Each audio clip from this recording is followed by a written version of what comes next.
สวัสดีครับวันพุธ20:30นะครับพบกับผมเอกรัตน์รุจิรัตน์เศรษฐกุลในการ Supply Chain Talk นะครับก็วันนี้เป็นอีกวันหนึ่งนะครับที่เราจะไลฟ์เป็นภาษาอังกฤษนะครับแต่ตอนนี้แนะนำก็เกริ่นภาษาไทยไปก่อนนะครับก็ Good evening for everybody listening now โอเคท็อปิกในวันนี้นะครับก็ได้เชิญครับได้เชิญคุณชอนนะครับคุณชอนนะครับที่ปรึกษาจากบริษัทที่ปรึกษาระดับโลกนะครับเบเกอร์ทิลลี่ไทยแลนด์นะครับเข้ามาเล่าประสบการณ์พวกเราฟังว่าถ้าเกิดอะไรดีถ้าเรามีการทำโปรเจกต์ที่จะต้องการเปลี่ยนแปลงองค์กรtransformation และหลายต่อหลายครั้งเนี่ยโครงการเหล่านั้นหรือโปรเจกต์เหล่านั้นมัน fail เนี่ยมันเกิดจากอะไรและจะป้องกันหรือจะแก้ไขมันอย่างไรนะครับก็ตามหัวข้อที่ขึ้นเลยครับ why transformation projects fail นะครับก็โอเคคุณชอนก็มาลอยทักพักแล้วแต่ว่าเกินนำนิดนึงคือคุณชอนเนี่ยตอนนี้อยู่ออสเตรเลียนะครับครั้งนี้เราไลฟ์ข้ามประเทศ so Shaun is actually living in quarantine area in Perth in Perth so actually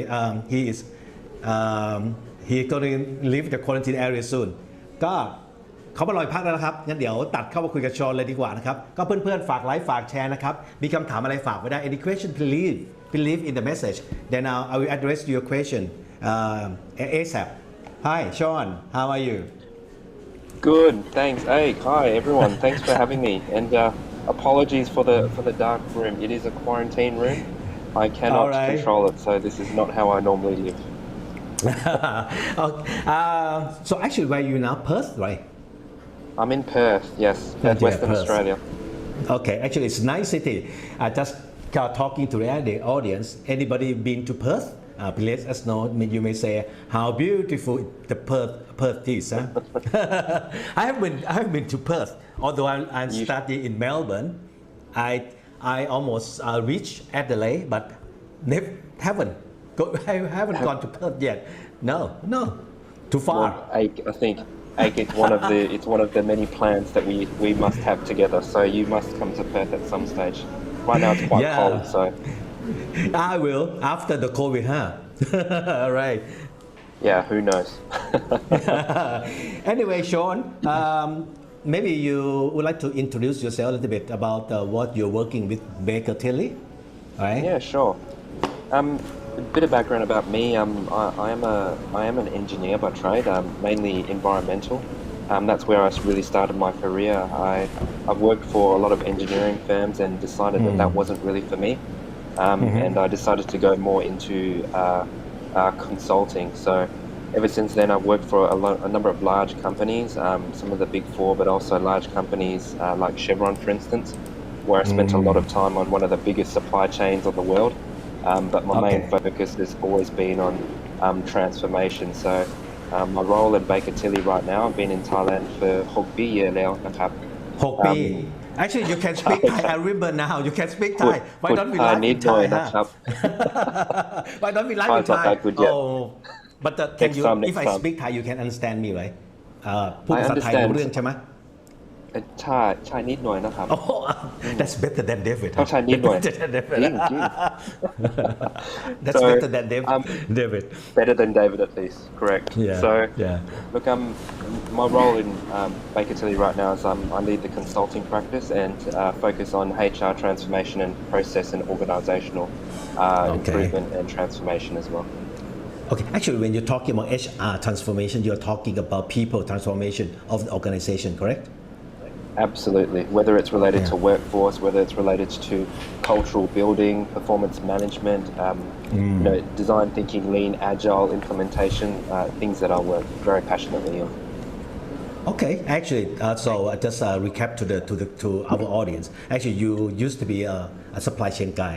All right, so it's our theme, a supply chain talk, and now you're moving into transformation using a lot of tools like Agile, Lean, Six Sigma, right? I think we've been discussed that for quite some times.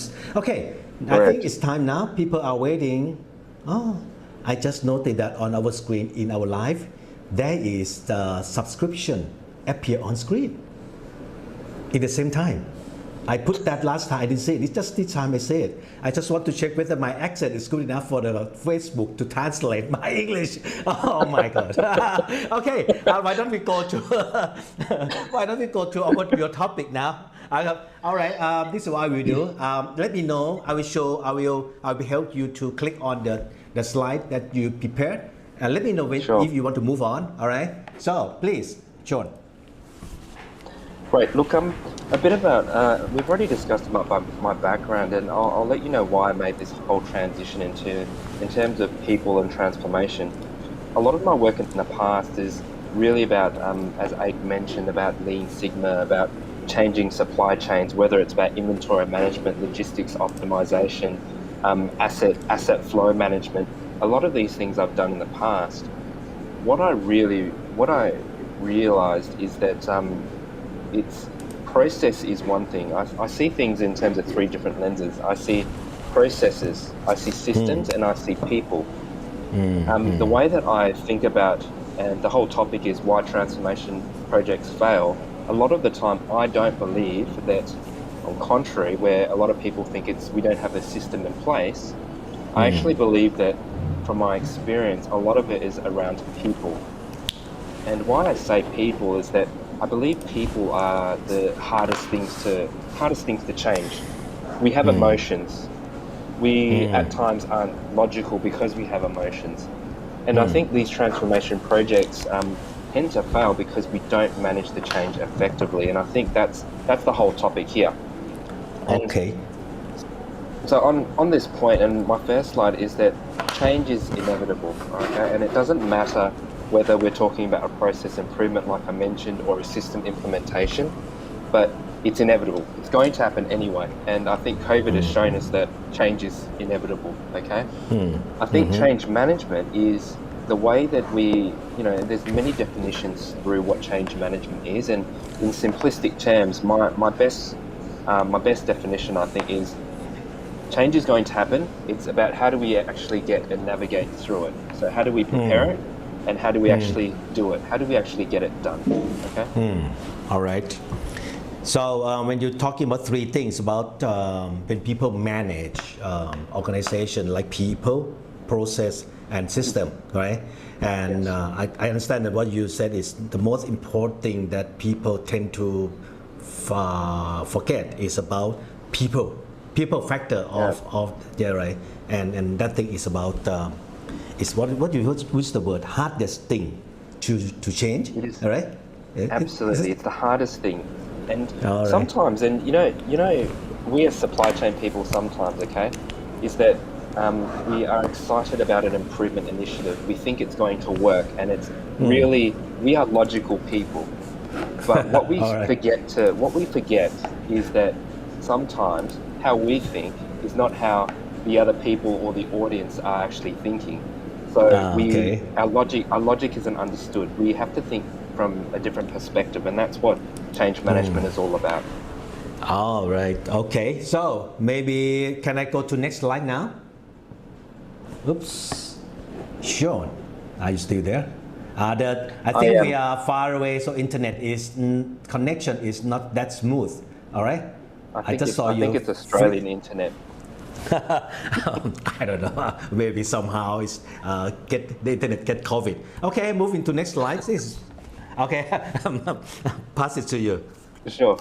So in terms of what is the focus of change management, I think these are some bullet points that I've put together that I think tries to sum it up. I think for the first bullet point, change management, I think, is a focus more on the people. It's not just on the people as a whole, or it's not just an individual, it's actually both. So what we think may be beneficial in terms of a change to an organization, we have to consider it at an organization level, we have to consider it at a team level, and we also have to think about it from an individual level as well.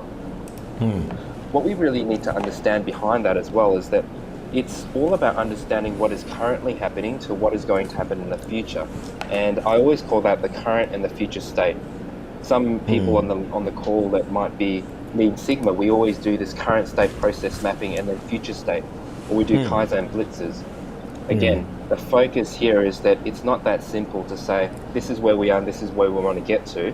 We also have to bring the people along the journey. Change management, I think, is dealing about anything that is related to process improvement, is related to procedural change, policy. It can be anything, okay? So what we're talking about can be applied to not just work transformation or project transformation. It can apply to personal transformations as well, however that may be, all right? All right. Again, my key focus behind this is that I think process transformation and improvement fails because we underestimate the component of people, and that is, again, change management. Remember, change management is the way that we plan and the way that we actually execute and implement change. So actually what you're saying that any transformation projects or any change projects is usually fail because of people. You said the word undermine or underestimate. Maybe some people, I think, forget or forgot that they're also the key important part about change management, especially change in people. Is that right? Absolutely. That's absolutely correct, Again, we talk about, and later I'll cover this a little bit, is that we talk about the wants to do or have to do, okay? Okay. And the want and the have to do is very different, and how you treat it becomes a result. If, let's say, we are going through a process improvement initiative, makes perfect sense, it's going to save some money. We go from a top-down approach and we have to do it. So you're going to tell all of the employees, all of the staff, you have to do it this way. The difference now becomes is that they have to do it. So it's like you're forcing, and there is always resistance behind that. But let's say we manage the change effectively and we get people involved from the start. Therefore, it doesn't become our idea that we are pushing, but it also now becomes the idea that we're actually getting them to pull it. I call it, we plant the seed. We throw seeds about what needs to be done, and we get people involved in the process. That makes that have to do it to I want to do it. It's my idea, it's my initiative, I've been part of it. All right. I just try to take note. It's anytime I have a guest speakers, I learn that I'm learning as well. So actually, you are saying we're changing from have to do to want to do it. So actually, it's not. I don't have to do, but I just want to do it. It's from me. So actually, I could say that you said it's something like we create the ownership of the change within the people. Absolutely. If we are, the way I see it is that, again, from a Lean Sigma perspective, I'm a Lean Sigma black belt, okay? My goal... You are? Yes, that's right. I am. Yeah, you are, yes, that's right. Lean Sigma black belt, I remember. Yeah, I remember. Yes. And my goal, I remember a mentor telling me this, and he was really, really good at this. But the goal of Lean Sigma and everything else is that we are facilitators through this. And I think if we are going to be successful in any of our professions around supply chain, we have to facilitate the change. Again, facilitating and how that relates through is that we want, and our goal is to embed our idea to other people to get them to want to do it, not we have to do it. And I think a lot of my failures in the past is where I've come in as the Lean Sigma guy. I bring a lot of statistics to it. I say this is what's going to happen. These are the control charts. And everyone just kind of stares at me and thinking, no, I'm not going to do that. Who are you to tell me what to do? So again, managing the change through, right? Managing the change. Yes, I got some comment from one of my ex-colleague. Yes, he said, I think you can read it from screen, right? I think buy-in for the reasons of changes is key point. Yes, that's right, buy-in. Right. Yeah, I agree. And at this time, you are a consultant. I am a consultant. And sometimes as a consultant, we walk into the client company, and because I thought the boss of the client already convinced their people to do it, you just reminded me that maybe their staff are not convinced. They just feel that they have to do. So in fact, as a consultant, or you just when you said when you come with a lot of tools and try to introduce those two, but the people still don't buy in the idea yet, right? No. Okay. No, and it's a really good point there that buy-in is, and we'll cover that. I think on the next slide we might start covering some of these elements because it's very true. Buy-in is absolutely key. All right, this is one. So that's exactly it. Elements of change management that I see, and you covered part of it just then, is that we talked about, we go in as consultants to meet, and even in the past, if we're within a company, we need to get sponsorship from the very top. The sponsorship from the top is super important because there has to be someone at the top that sponsors or endorses the change to actually happen, whatever the transformation might be. That's first. So at a senior level, someone must endorse it. So we have what we call sponsorship. The way I work is typically I'll spend a lot of the time I'll spend in the start on the sponsorship component, but I find the majority of the time I spend on the next point under that, which is buy-in and involvement. So someone just raised a really good point, is that the reason is all about the reason to buy into it is really, really important. Absolutely agree. So when we're working in a project or a change management aspect, we've already got sponsorship from the top. However, we need to make the assumption that there's people below that are part of this change that don't actually want this to happen. So our job is to make sure that we consult and we get the idea from everyone that is involved in the process improvement, involved in the transformation, to get their feedback on, do you think this is going to work? If it's not going to work, why not? And a lot of the time it will be, why do I have to change the way that I'm doing things? And again, that buy component is all about trying to sell them the story because it's going to make your job easier. And we have to take away from the fact that we don't want to say it's going to make the business more money. Because for me, and remember, we're people, right? For me, I'm going to be thinking, yeah, but what's in it for me? And when you're dealing with change management and making things successful, your job is to always find out and think from the other person's perspective, what's in it for them. And that's the whole buy-in concept that you need to play with. Directly below that, we talk about involvement, and involvement relates to buy-in. Do not ever go, again, and I've seen this time and time again, implement a new process when you haven't got the right people involved. And when I talk about the right people, I don't mean just talking about the manager, the management, the C-level at the top. They aren't the right people. They are some of them, but the right people are those that are actually executing the process that you want to improve. If you do not spend the time getting them involved, then the above factor about getting buy-in, it just deteriorates. You haven't included them, so why do they even care? Okay, there is that resistance factor.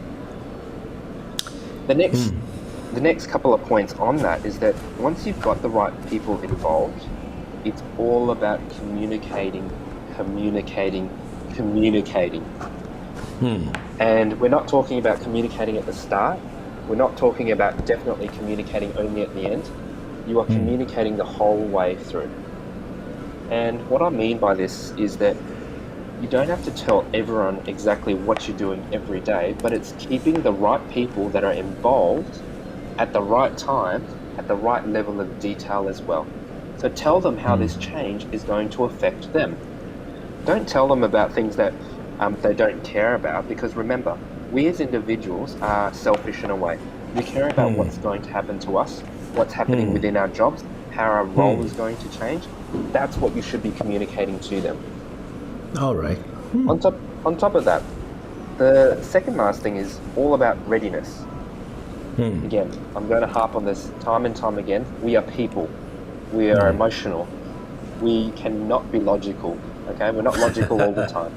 I know supply chain people are logical, but it's all about being ready to change. So sometimes, because we've done, let's talk about system ERP implementations. I've seen this a lot too. We're using Excel spreadsheets, for instance, and we've been doing that for the last 20 years. Now we want to move to ERP. We want to move to SAP. The readiness factor to change is just not there.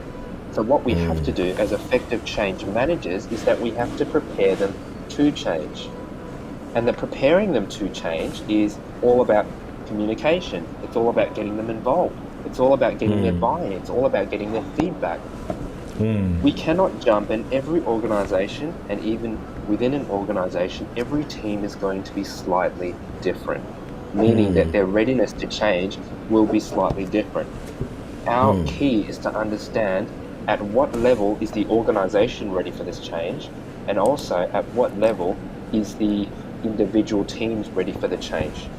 So we need to make sure that we give them the right information. We prepare them by preparing the training post-implementation, getting them, it's all about this throughout, from the start, throughout, to the end. Right. The last component is, and this is a very Lean Sigma component of me, is that we also need to look at the impact. We need to assess and address how the changes will affect the people. Because some changes will not affect people, and they are relatively simple type changes. However, most transformation projects will impact people. Right. And how we deal with this is that we need to understand if it's high impact, that means we need to spend more time with them to help them understand why, to get their buy-in. If it's a relatively low impact, then we don't need to necessarily spend as much time. And it's all about stakeholder management. It's all about understanding what I call enablers within an organization, or those that are barriers. So it's a little bit of both. Right. Before I'm going to, I got some notes that I'd like to ask you, but Sure. there are some questions from Kun Chanwood. Small on screen, right? How do we deal I with can see it. the situation when management is okay but changes, but get resistance from the team member? Okay, buy-in sponsorship is fine, and then got resistance from staff. The question is, how do we deal with that? Yeah, right. My guidance to you is that, and this happens all the time, if that's the case, remember that you've got endorsement and sponsorship, so they want this to happen. Your job right now is to be a conduit, so you need to link everyone together. That means, in terms of how I would deal with this, is that I would really be spending a lot of time with those team members that are resisting it, and you need to understand why they are resisting it. They may have really, really good reasons to resist it. In fact, they might. So as that, you need to understand, and you see the bigger picture. You're trying to get this transformation over the line. Understand why their barriers are. Some of these barriers that they have in the resistance may not make sense, and your job is to try and, I guess, corral them and help them understand why it's going to be better for them. Remember, better for them, not better for the organization, better for them. How is this going to work? At the same time, they are also going to have, I guess, valid points to say this won't work. Your job as a conduit is to bring those points and explain to management what their concerns actually are. So again, you're like a facilitator. You're negotiating everything. You mediate. That's the role.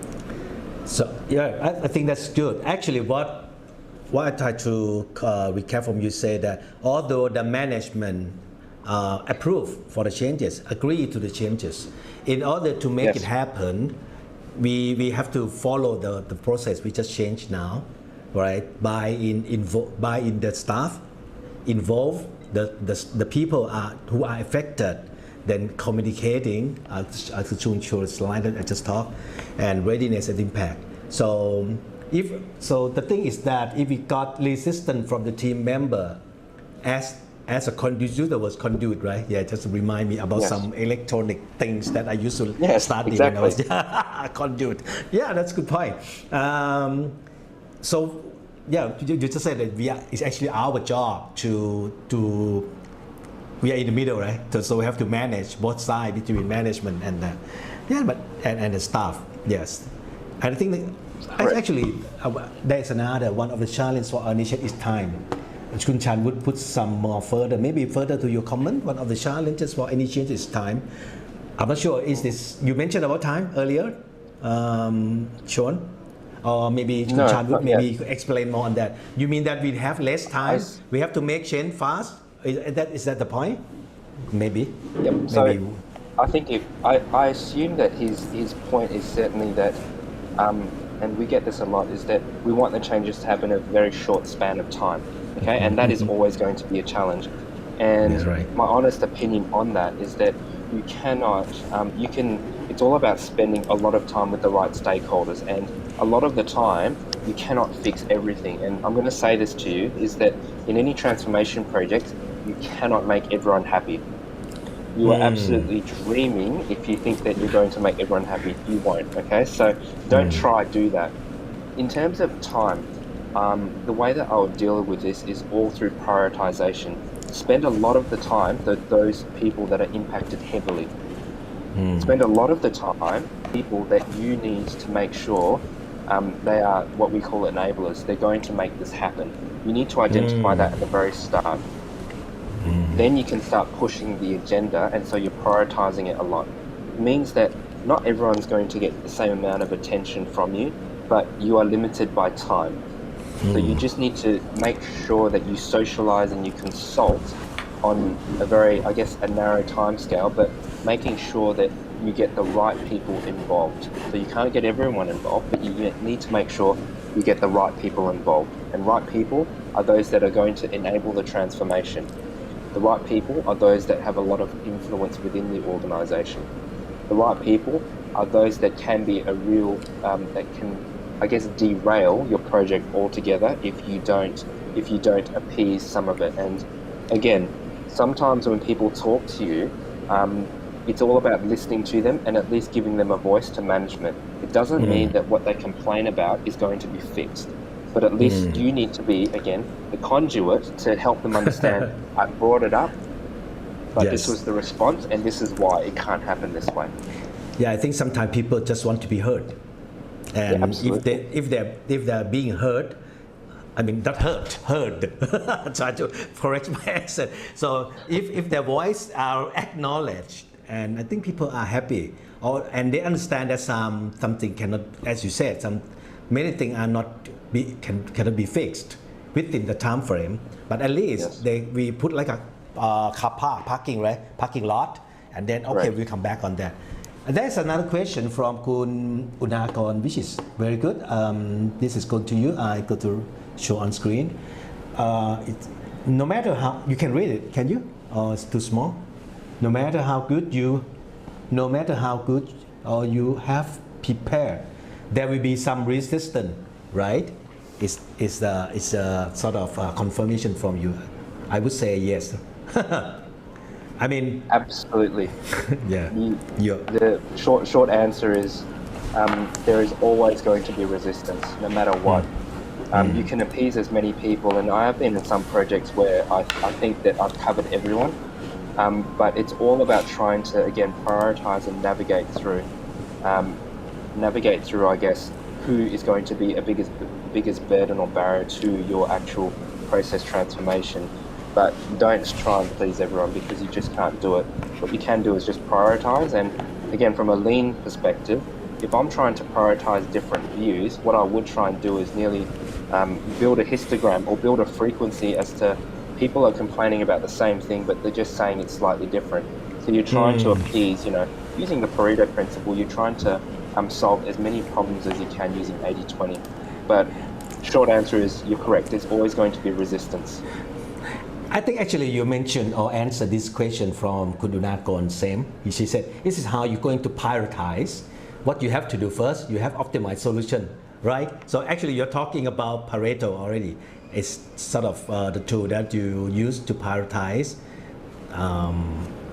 managing the resistance, right?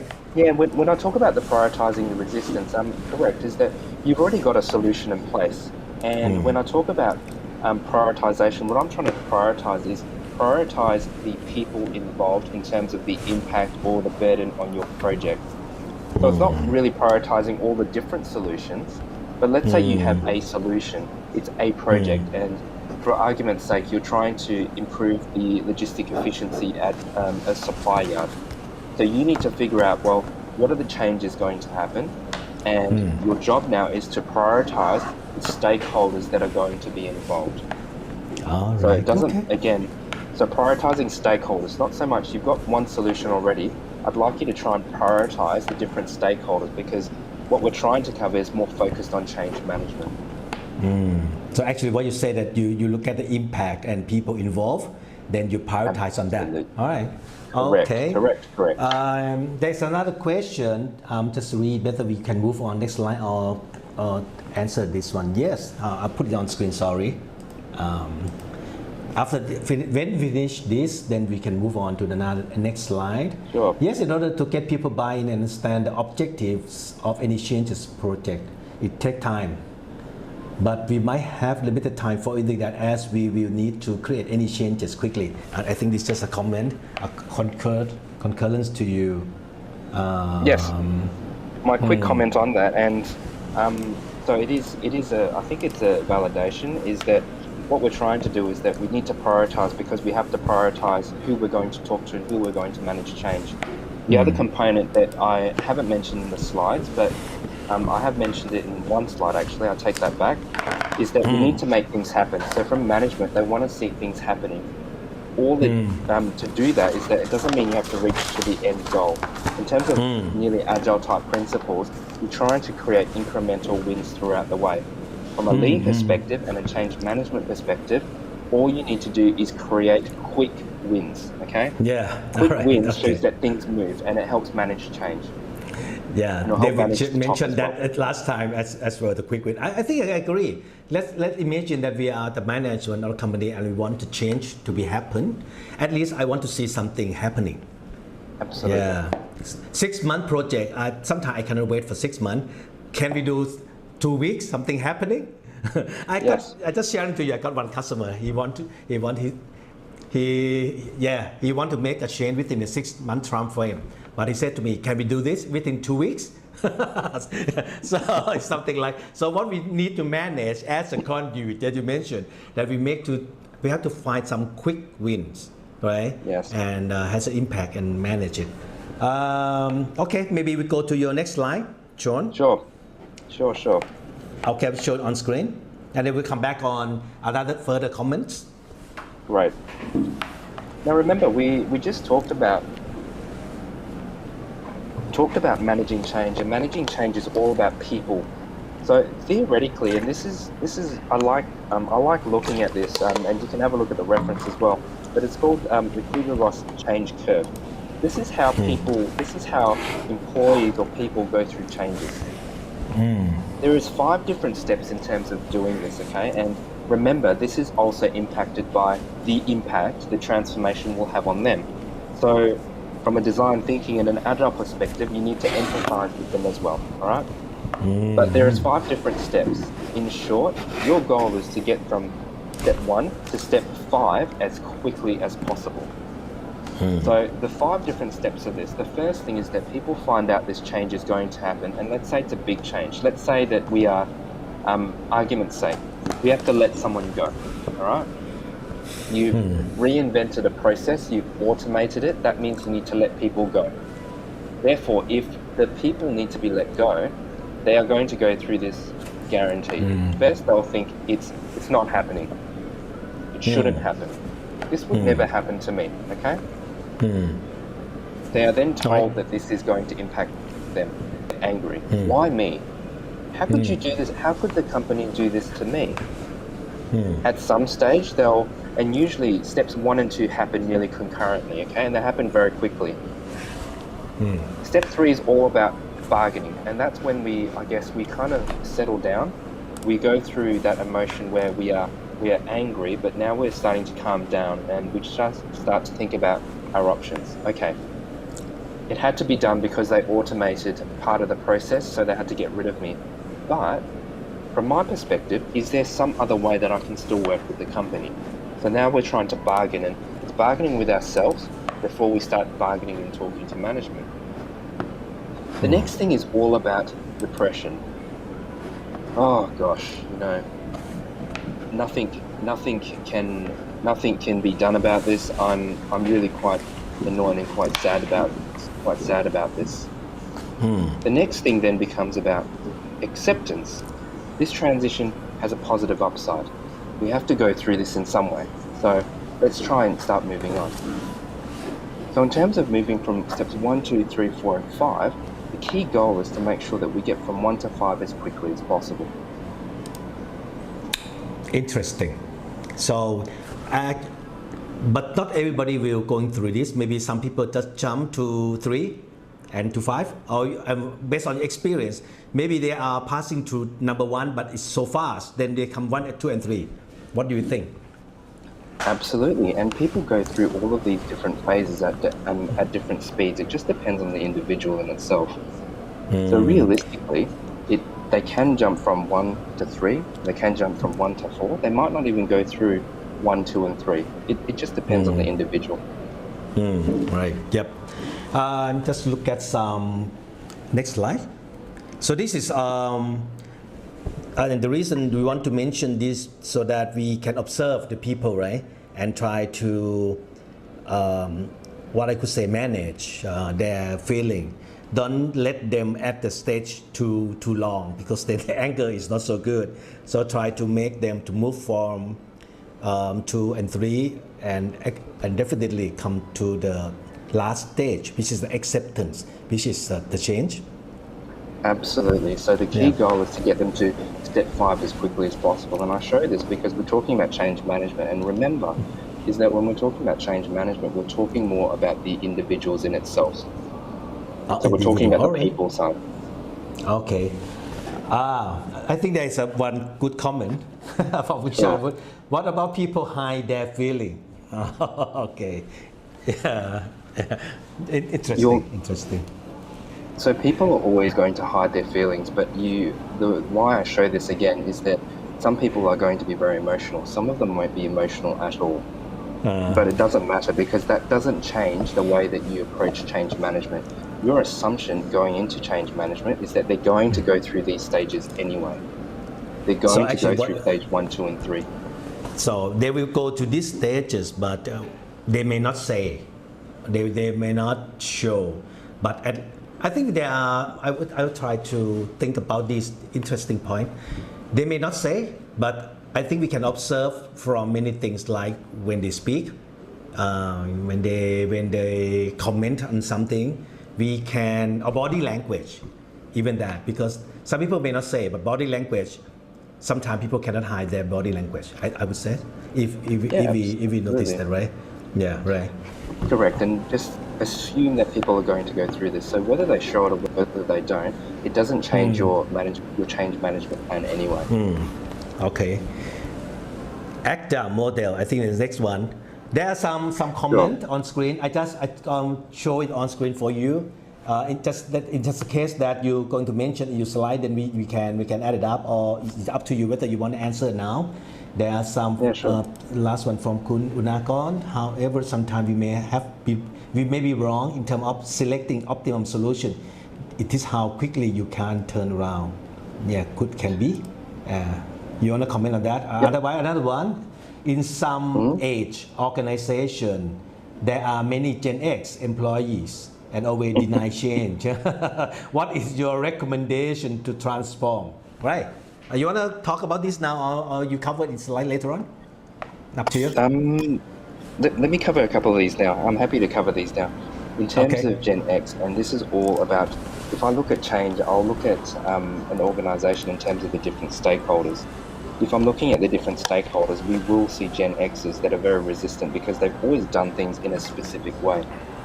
Again, it doesn't change your how you approach it, but your goal is to spend time with them and understand why they are so against it, and you need to also alleviate the risks and the fears that they have, because likely they're going to have fears and concerns, whether it's going to be related to their job, whether it's going to be related about their usefulness in the future.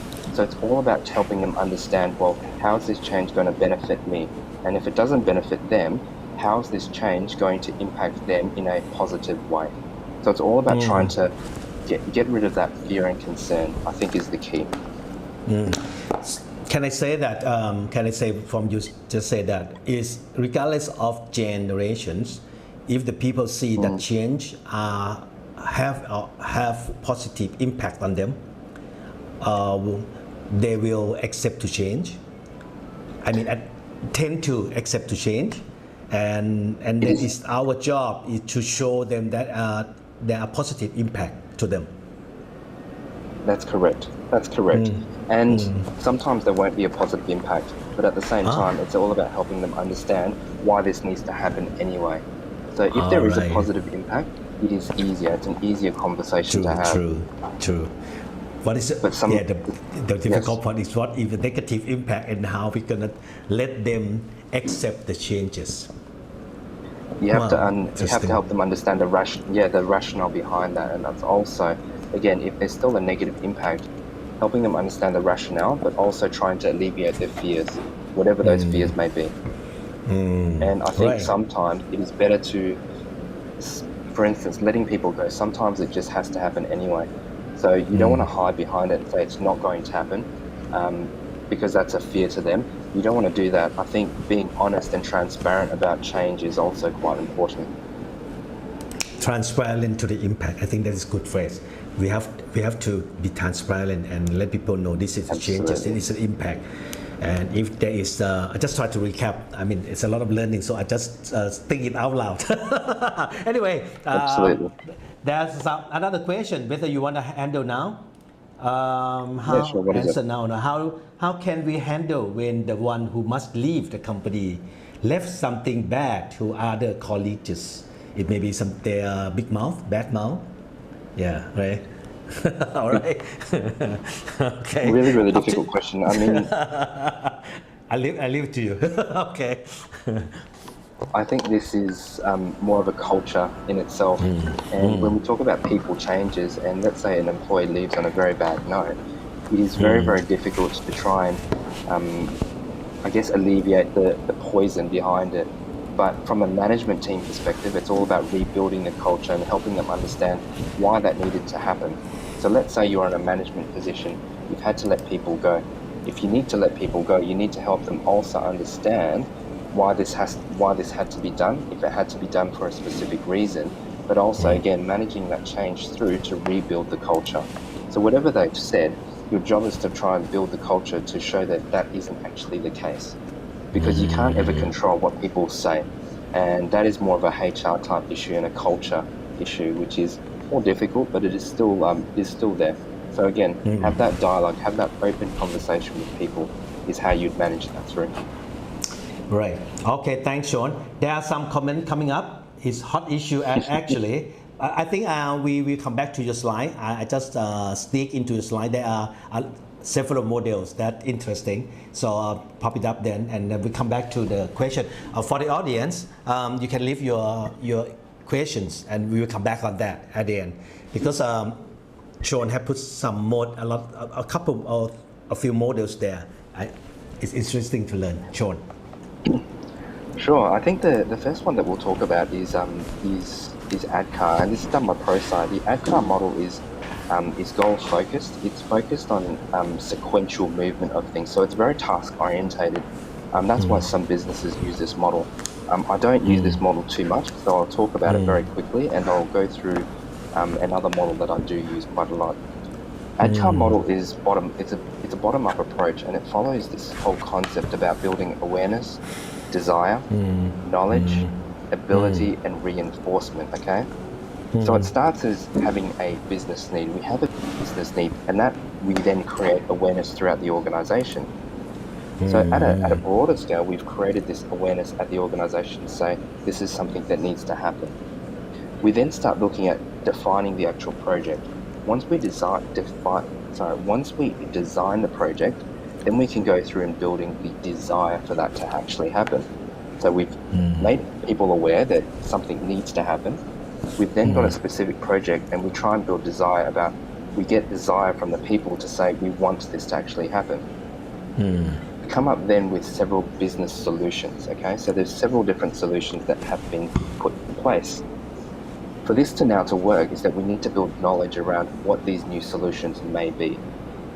We then have the new processes in place, and we provide the learning, the ability for the staff to actually execute this change. We then start to look at implementation, and we reinforce. So that reinforcement mode is all about cultural change. So again, ADKAR is more about trying to develop the people and the business component together. The bottom line, where we talk about awareness, desire, knowledge, ability, and reinforcement, is people.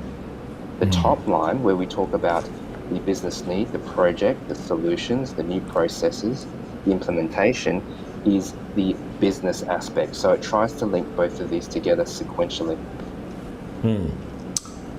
Next one, your Kotler, maybe the one you prefer, you want to talk? I do want to talk about this one. Okay. This is probably, and I'll try and wrap this up in the next 10 minutes. Okay, I didn't want to present slides too much. This is probably the model that I use a lot of. And Kotter's 8 steps is well known. I'm sure a lot of you already know this, but there are 8 different steps, and it follows the stream of thought that I follow a lot, where we start from the bottom and then we start from the top and then we start bottom up. The 8 steps go like this: is that first you need to create and assist others on the need for change. Very similar to, I guess, ADCAR, is that you're trying to build awareness. We need to change, so we need to create this whole vision, create the sense of urgency. Step 2 is about building a guiding coalition. When we say building a guiding coalition, what we're trying to do is that we're not trying to just get senior level involved, but what we're trying to do is getting people at mid-level involved, at the bottom level, and at the top. So it's building a team that represents the organization. Next is all about formulating, and once we've got the sense of urgency, we've built the team, we now need to create a vision, and that vision is, what do we actually need to do to change? Next component is, after we form the vision, is all about enlisting, and we call it a volunteer army. What a volunteer army means, and remember I talked to you in the very start about wanting to do and have to do. This volunteer army is more about wanting to make this change happen, and that wanting to make the change happen is going through, again, the entire organization, and it's all about trying to get buy-in. We start moving now to the execution phase, and stage 5 is all about enable, and we talk about that by removing any barriers to change. And those barriers could be procedural barriers, it could be system barriers, it could also be people barriers. So it's all about creating and removing those barriers. We need to manage it out.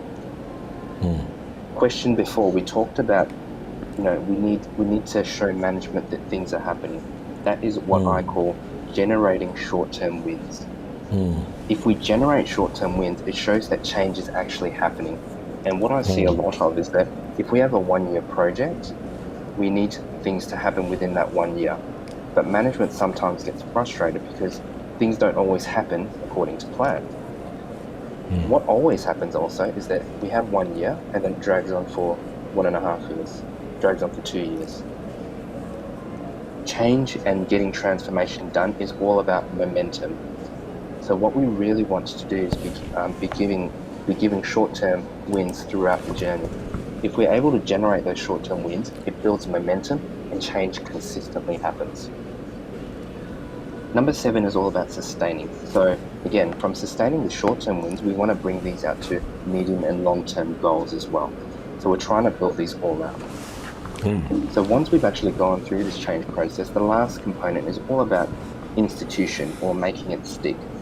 Institution is about, in simplest ways, it's about making it business as usual. That's what institution actually means. So these are, in terms of the 8 different steps that I would use to try and manage change effectively and transform, this is typically what I would use to follow. It's more like a guideline if anything else. Next step, next slide. So, like I said, there's creating the climate for change. There is engaging. I'm sorry. Yep. So there's creating the climate for change. There's engaging and enabling the whole organization, and then there's implementing and sustaining the change in itself.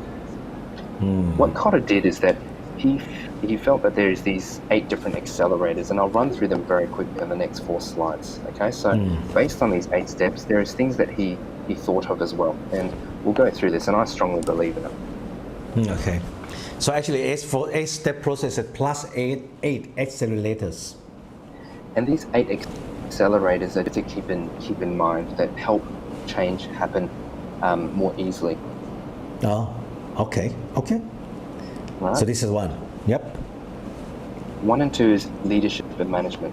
So I'll read this, but leadership is paramount, and it's not just one executive. It's all about, remember, leadership within the organization. So it's all about having very clear vision, action, innovation, celebration. It's all about how we actually celebrate successes within it. That's 1 and 2, okay? Leadership and management. Head and heart. This is all talking about getting people to want to change as opposed to have to change. So remember, most people are not inspired by logic alone, which is exactly what I said in the start. With supply chain, we're logical. People are not. People are emotional. So we need to make sure that we give them a desire to actually want to change. We need to figure that out. What is their desire? What is their motivation? Because everyone's going to be slightly different. Yep. Select few plus a diverse many. Remember, is that we don't just want this driven from top down. We need to find the select few within, and that is all about, remember, that guiding coalition throughout the organization. Don't just focus on the top, focus throughout. Because once this is done, it's like finding influences within your organization. You select a few, which then actually makes a diverse many within the organization. It spirals out. It goes viral. That's what we want to achieve. Last 2 is have to versus wants to. To get people to want to do it, you must include them, okay? So you need to make sure that they want to do it versus they're told to do it. So those that have been included within your projects will help create this whole I guess, environment within the organization that they actually want to do it. They take ownership of the change. They take responsibility and accountability for that too. Right. What is next slide? Okay. This is my last slide. Remember, we're talking about why transformation projects fail. So this is a quote from Quotta that I really like, is that innovation is less about generating brand new ideas and more about knocking down those barriers to making those ideas reality. So in your transformation projects, you want to make something better. But at the same time, it's not just about making it better, it's about trying to figure out how do you actually get there. And that is, to me, change management. Okay. Let me read this one. Interesting. It's less about generating brand new idea, but it's more about knocking down barriers to make those ideas into realities. Actually, just make things happen, right? Just make things happen. Yeah, interesting. Okay, I like this one because, especially on, what is that? Heart and hate. Yes. Yeah, because we have, for example, like myself, in the past, I may look at only using hate or logics too much.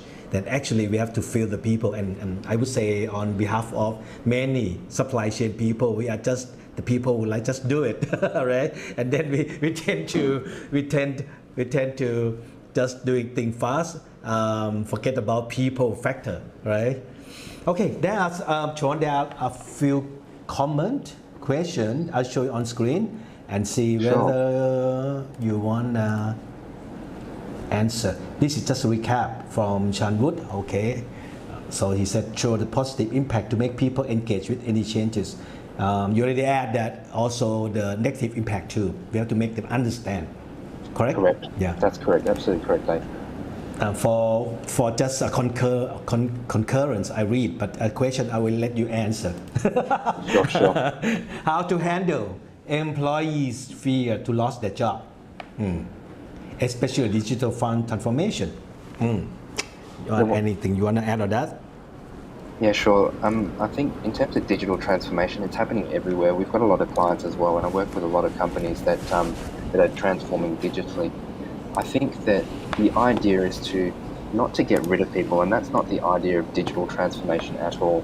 But what I would be starting to look at is if those people, and this is my HR side speaking out to it, is that instead of getting rid of or firing people, it's all about reskilling or trying to transition these people to areas of the business that actually add value. So, digital transformation isn't actually about lowering costs at all. Automation is all about saving costs, but at the same time, those people that have been working in some of these jobs, Our goal is to try and see whether we can reskill and utilize them somewhere else in the business. At the end of it, losing jobs in itself, specifically through COVID, is never easy, and some things just have to be done, but you have to explain to them why this actually has to be done. Okay. Yes. This is long one. I don't think it can be shown or on screen. My question might from Kun Chattarin. Okay. Sorry if I'm read your name, pronounce your name incorrectly. My question might not be related to this topic. I have heard that some managers have problems to create trust. Okay, so about trust, to create trust with subordinates. The manager wants their subordinate to be vaccinated. Let's talk about COVID. As soon as possible. While the subordinates want to wait after vaccines because they are unsure about current vaccine. How do managers invite those subordinates to be vaccinated? So I'm part of the American Chamber HR committee as well. This was a hot topic around the legal committee. It was because legally we aren't yet sure. It's not clear what the laws are around having to vaccinate staff. I don't, it is slightly off topic and it's a hard question to answer, and I don't think I actually have an answer to this because I believe that everyone has their own rights in itself.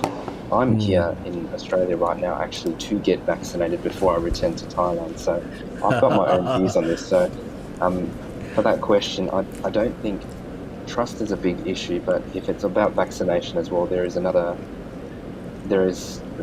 different parties at play here, third parties as well, where it's difficult, and it's not that they don't trust their manager, I believe, but it's just the trusting the actual vaccine in itself. So hard question, cannot answer that one.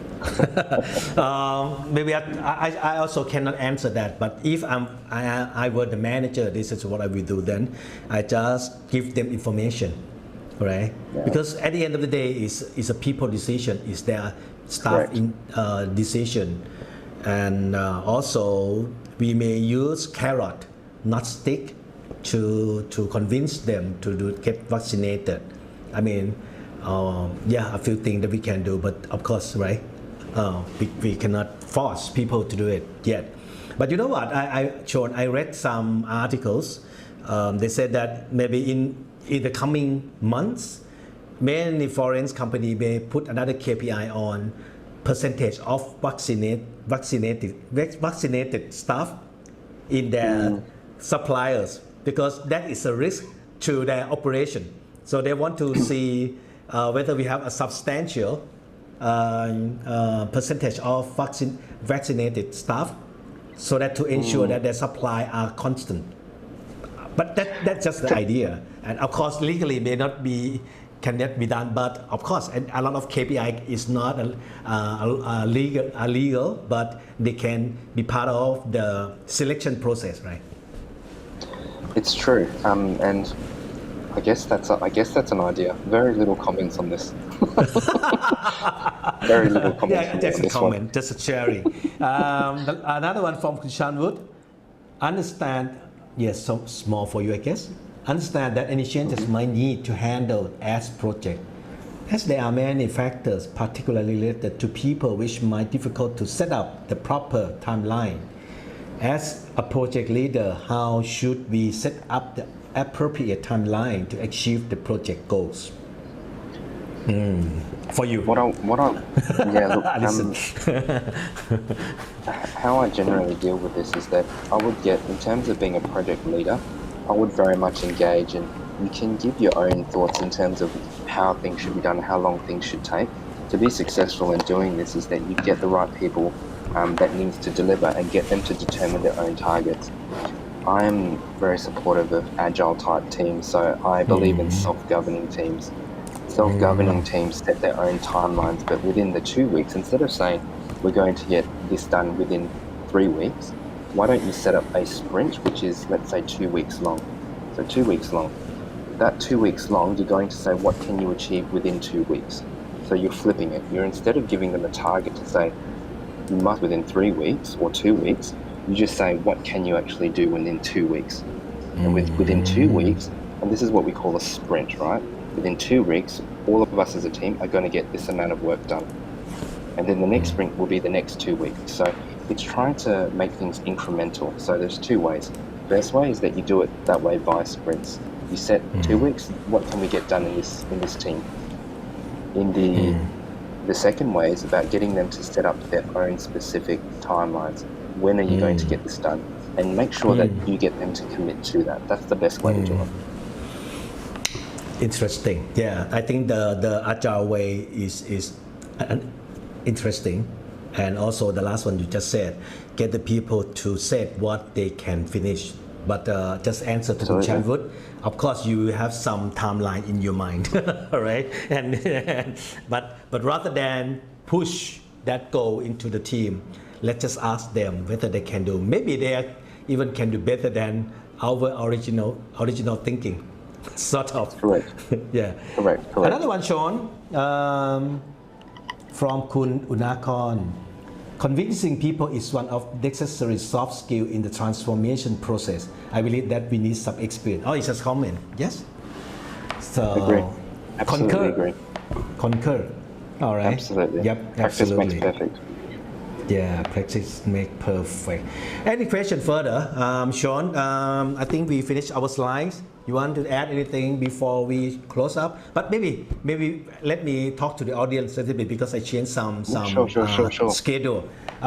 เพื่อนๆครับในเดี๋ยวไลฟ์ครั้งต่อไปเนี่ยแต่เดิมซึ่งมันเป็นวันพุธเนี่ยผมจะขออนุญาตเปลี่ยนสเกดูไปเป็นวันอาทิตย์นะครับเป็นวันอาทิตย์2 ทุ่มครึ่งโดยจะเริ่มเรื่องที่ค้างไว้คือ relationship จะเกี่ยวกับการบริหารความสัมพันธ์กับซัพพลายเออร์ในวันอาทิตย์ที่6 2 ทุ่มครึ่งนะครับต่อจากนั้นก็จะไล่ไปอาทิตย์ต่อไปคืออาทิตย์ที่13เราจะพูดถึงเรื่องของการบริหารการให้บริการ supply chain หรือ supply chain service segmentation ทั้นคีย์พอยท์ที่อยากจะบอกคือว่าจะเปลี่ยนจากวันพุธ2 ทุ่มครึ่งไปเป็นวันอาทิตย์2 ทุ่มครึ่งโดยเริ่มอีกทีก็วันที่6 มิถุนายนนะครับก็ระหว่างนี้ก็จะโพสต์แล้วก็จะตัดคลิปอะไรเหมือนมาแชร์เรื่องต่างๆสามารถติดตามได้บนเพจนะครับหรือตาม YouTube ได้นะครับวันนี้เราโพสต์เราสตรีมออกไปทั้งเพจและ YouTube Thank you Shaun I just came back from some commercial there's while I did the talking there's a question for you a question will be for Shaun a comment will be for me Sure. How to be a good manager How you will give some advice to a new manager that new to everything? I guess Kun Lachanida will be a good manager, and how to be? What is a good manager, Shaun?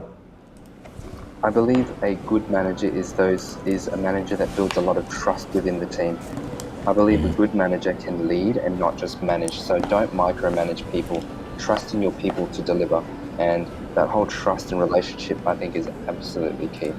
So you need to everything. I can tell you that my view is that soft skills, like was just previously mentioned, are more important than hard skills because that's what makes a good manager. Lead, don't just manage. Lead, don't manage, and is building trust. I like that. Actually, I like that. I saw when during my working experience, I'm not that good. I mean, not a bad manager, but I saw one of my colleagues is a better manager. Actually, we are director because of trust. They build the relationship with their team. They are like a soccer team, you know. They are so close. They are having after work together. They know each other well, which is I'm not that good. I must have talked to you earlier so that I can become a good manager, you know. Shaun. Okay. And Kun Chanwood, thanks for nice suggestion. Yeah, thank you. Thank you for listening to us too. Shaun, maybe your recap. Anything you want to recap on these topics? No, I think like I mentioned, the most critical component in terms of transformation is making sure that you manage change effectively. Change, remember, is all to do with people, and people are emotional and logical, and they will likely go through that whole component from denial to acceptance, no matter what. People go through these different stages at different times and at different levels, and it's all related to their own values and experiences. You can never guess what a person is thinking or doing, so change management is about trying to anticipate potentially what is the worst case. It is all about building trust and spending a lot of time with different stakeholder sets. put a plan in place, make sure you implement that plan, and make sure you manage expectations. Again, the last thing that I'll say is all about managing quick wins.